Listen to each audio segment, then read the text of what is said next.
Hello, everybody. Unfortunately, the video isn't working, so I am going to record from my hotel room at the conference that I'm at in Salt Lake City. So I do apologize. I checked it before I left, but I checked it from the computer that I recorded it on. So maybe I was just watching what I had recorded on the computer. So I'll give it another shot, go from there, and hopefully we'll get it right this time. This will be a condensed version because I am at a conference, so I'm going to do my best to make it useful, but also cover those areas, but also make it quick as well. Okay, the first thing I want to do is I'm going to look at our thought provokers. I'm going to choose one thought provoker from each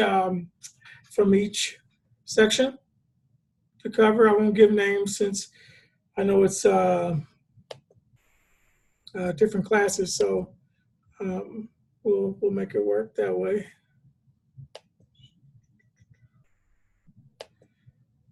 All right, so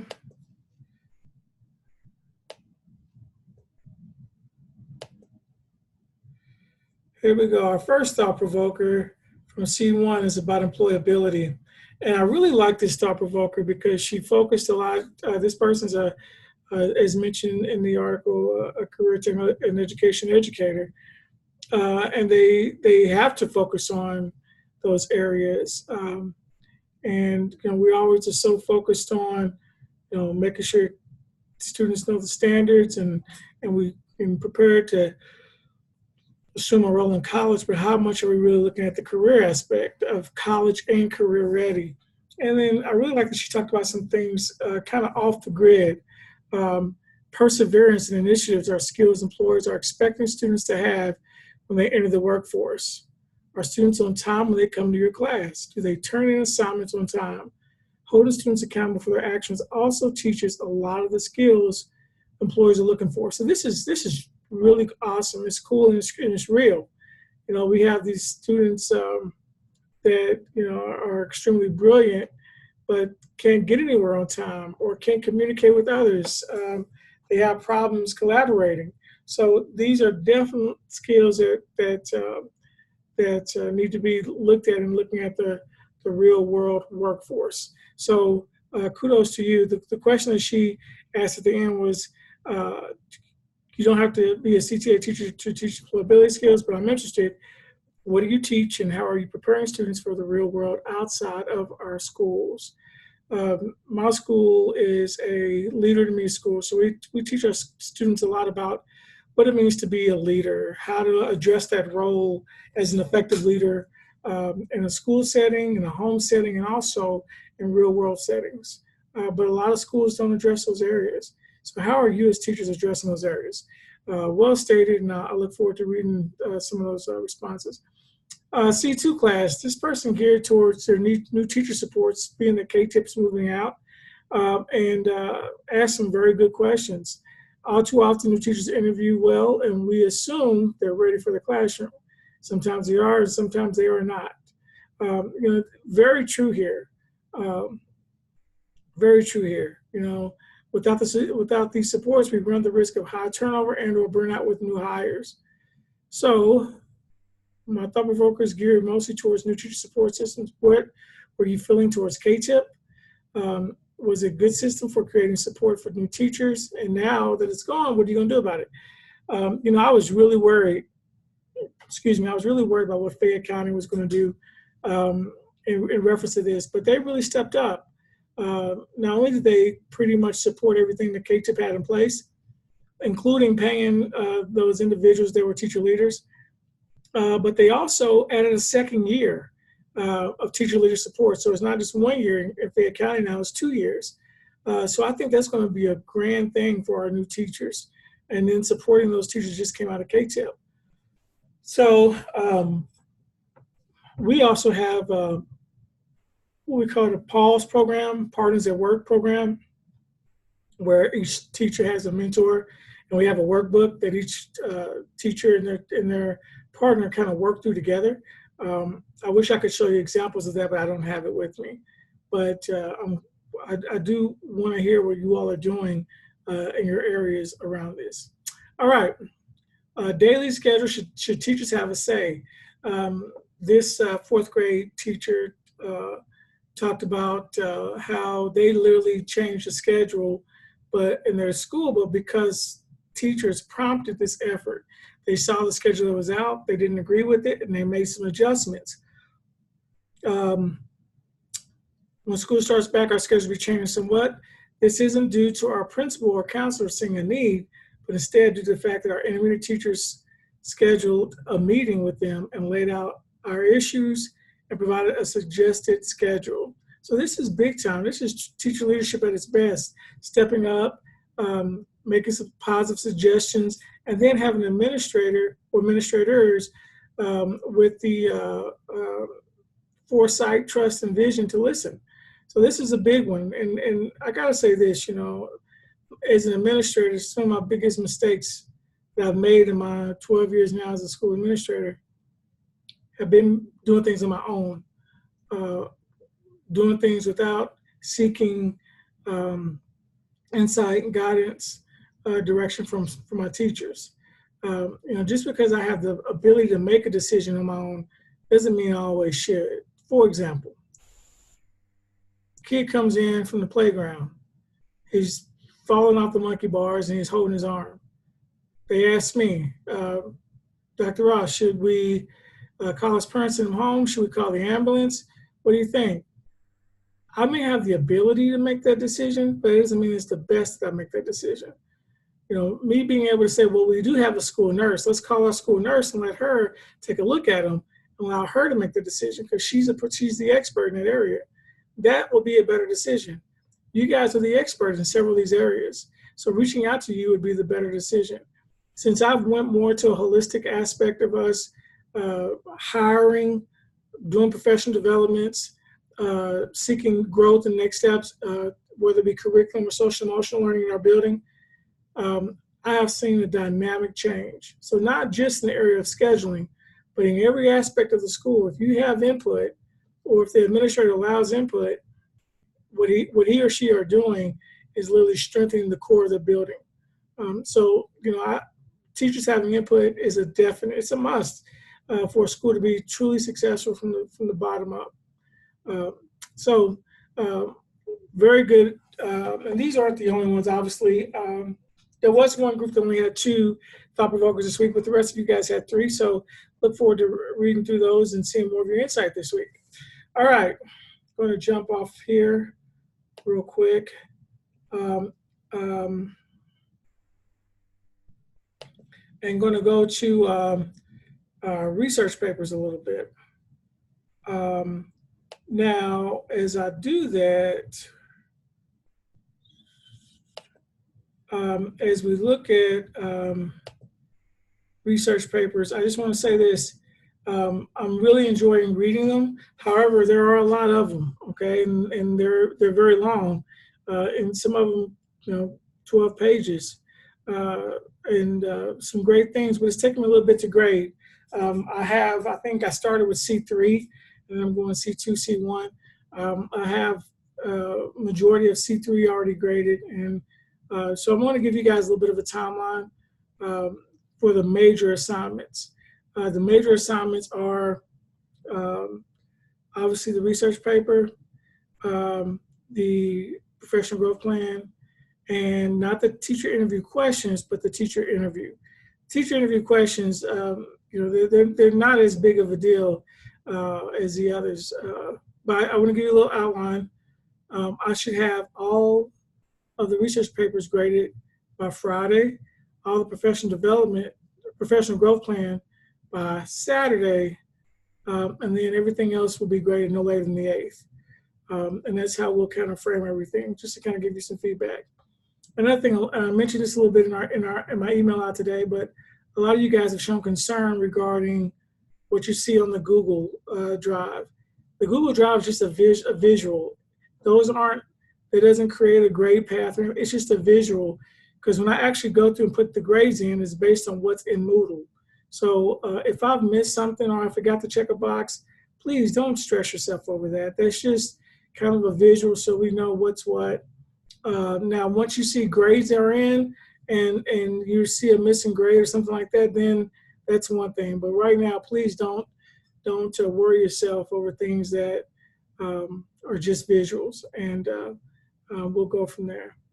Um, but when you email me, I will try to get those in if I'm at a location where I can go and get those in for you. Okay.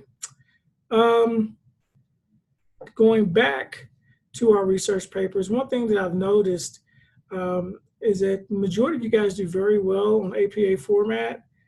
Um, However, I do want to mention or just show you guys some resources, and I know the university has some resources as well, but I just want to pull these resources out for you real quick. Um, when I was working heavily on, I hope you guys can still see me. I hope I didn't do something wrong there. Let's see here. What did I just do?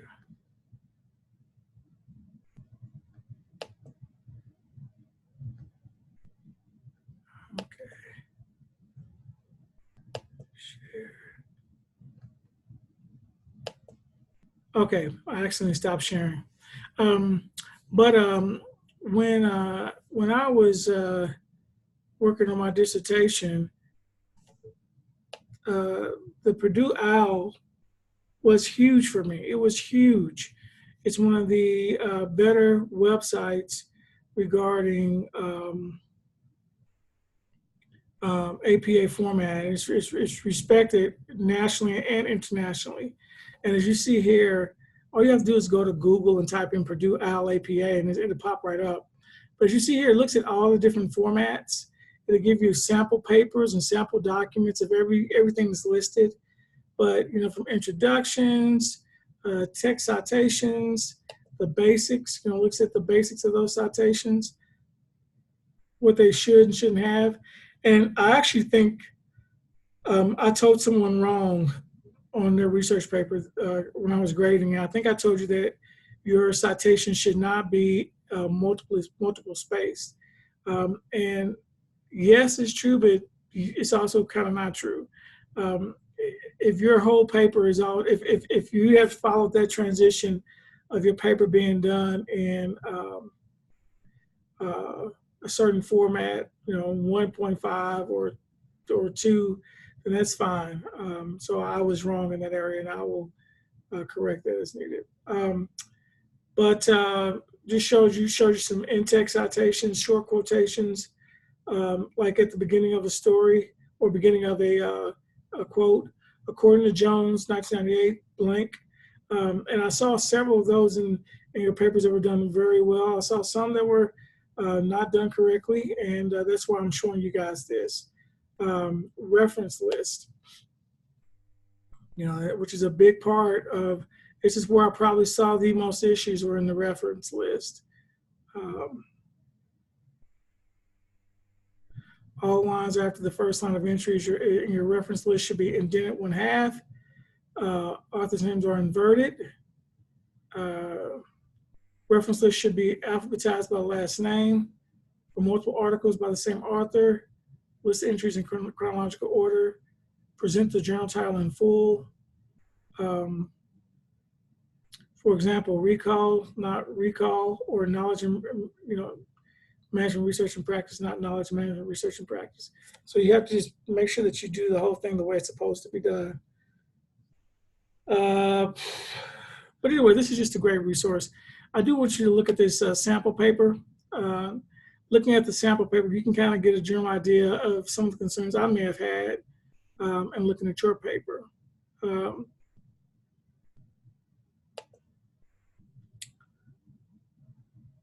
As you see here, the abstract was centered. Abstract should only be about 150 to 250 words. Title of the paper is centered. Another thing that I saw that there weren't very many of in a lot of y'all's papers were level 2 headings. When you're having a paper that kind of jumps from different topics within a topic, you need those level 2 headings to separate things out. I also saw people putting citations at the beginning of a sentence rather than at the end. So just some small things, but always, you have these types of resources, make the time to go check them out, look at them, and go from there, okay?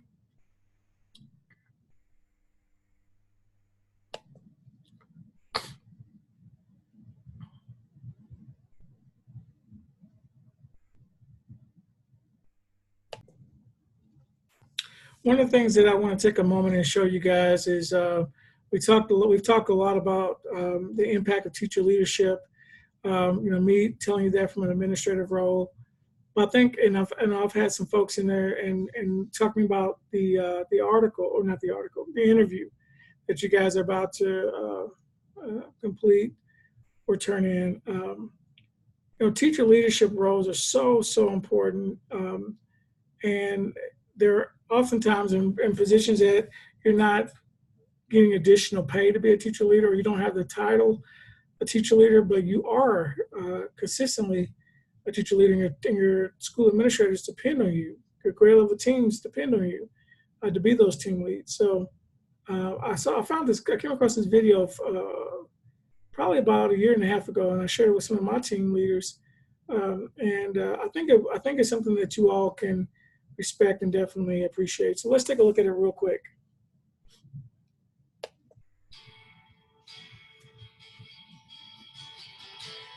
So our session this morning is meant to be interactive, and we're going to try to meet these objectives really by having conversation, by having dialogue at our tables, and then later on in the form of some breakout sessions. So we got a foundational understanding of the tools we're going to be using to write the new curriculum. My definition of teacher leadership is someone who's looking to increase their effectiveness in the classroom by going out of the classroom. Teacher leadership is important for a number of reasons. One is I think it's beneficial to students, right? To have teachers have a greater voice in the decision making in schools. They are the closest to the students. They really, I think, know what's best for students in a lot of cases. So trying to take advantage of that in terms of tangible benefits for students. Without teacher leaders, we're going to lose some great teachers. And one thing that we think about is trying to save that teacher who wants to stay in the classroom but wants that next challenge. And I think that's the most important thing, is keeping those teachers in district and in the profession. It's important because teachers are on the front line. They know exactly what's happening with students. It's great that we have statistics and data teams and we can see what's happening, wide open, see everything. But sometimes you need to get up close and know, like, okay, this subgroup's not doing well because these 3 students have these 3 different issues. And if you can have teachers, working as teams, recognizing that, you can have much more specialized solutions. One teacher can't do it all, absolutely not. And the more you have a group of teachers coming together and say, here are my strengths, here are my passions, what are yours, and how can we facilitate those to bring those to the kids, you're only going to have growth. A district really needs to have teacher buy-in, and I think that a lot of that is created through trust, mutual trust between teachers feeling like they can go to administrators and they can address questions and concerns without being the naysayer teacher. And in turn, the administrators need to trust that educators and teachers are very good at their jobs. And if they're passionate about something, they're going to do a good job at it. So I think that it takes a mutual trust between administration and educators in order to have the leadership. In my role, I believe that we've tried to identify, we have 25 curriculum leaders in our district. We also have 5 special education leaders. We have mentor leaders, mentor coordinators. And so we've really tried to cultivate a lot of different opportunities for teachers to remain in the classroom and become teacher leaders. Sometimes get lost in the problems that we have. Sometimes it feels like there's no solutions. And when you get to hear a lot of different people say, hey, there is a solution, or hey, this kind of worked, that is really, really helpful. It doesn't make sense to reinvent the wheel every single time.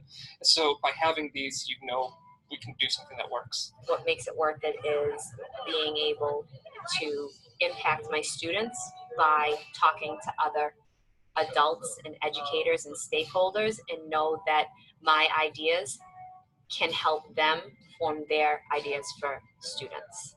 What makes it worth it is knowing that I'm in the profession that I love. Yeah, that's what makes it worth it for sure.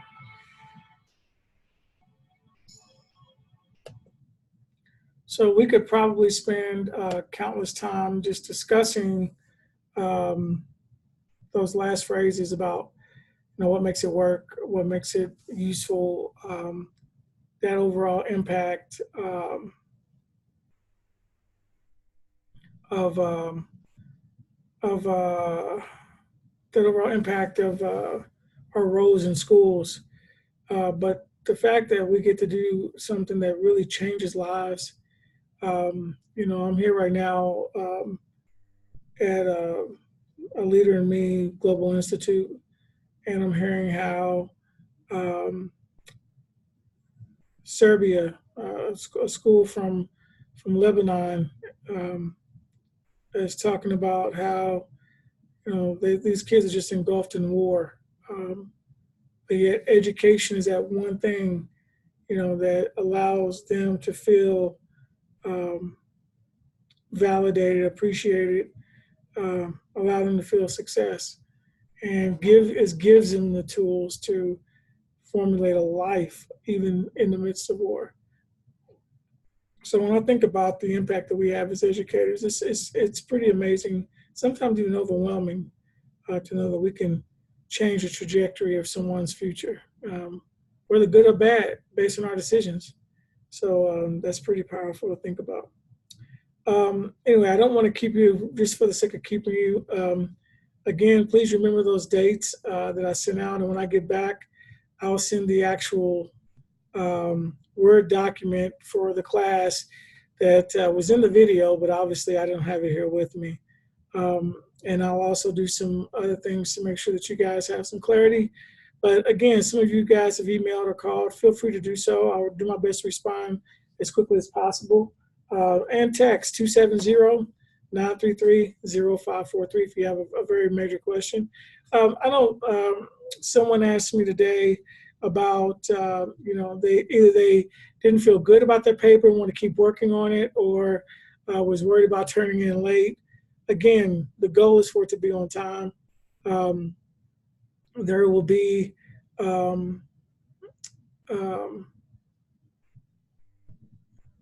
there will not be. I'm not going to take off grade points for those things that weren't in on that day, but I will probably grade them a little stiffer. I will probably look at them with a little bit more finer, comb them a little with the finer comb, because you have more time than other students.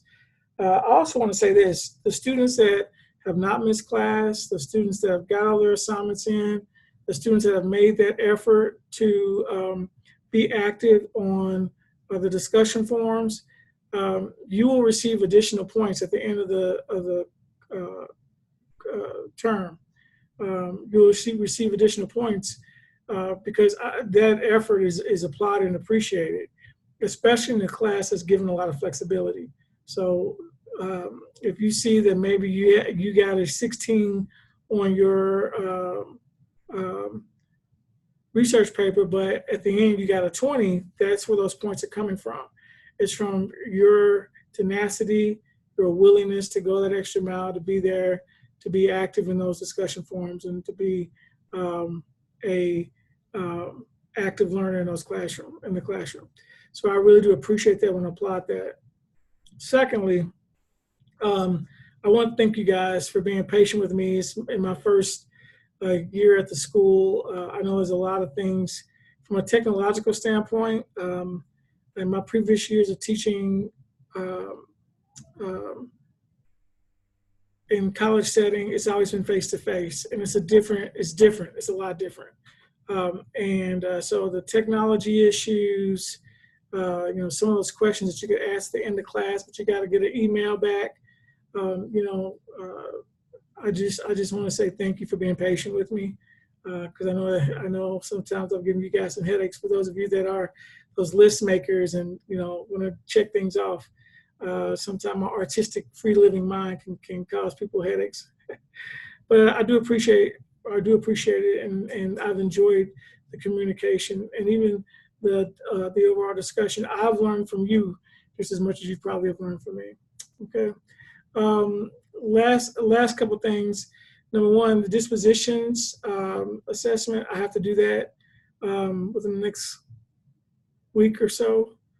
So you'll be seeing a grade from me in live text or watermark, whatever it's called now, regarding those dispositions. And that's just based off your communication, your collaboration, you working with me in the class and the work that you presented to me. And then secondly, there is the evaluation. For completing your evaluation, you get an additional, I think I marked it as 2 points. So you get additional points for doing the evaluation. Plus, I would love to learn from this year and see areas that I can grow in and see areas that you thought were successful. So please make an effort to complete the evaluation, and we'll go from there. All right, you guys have a great rest of your day. Thank you for dealing with my technology issues, and I'm glad we were able to get this fixed, and you all can watch from here. You all take care. If you need anything, just reach out to me. Bye.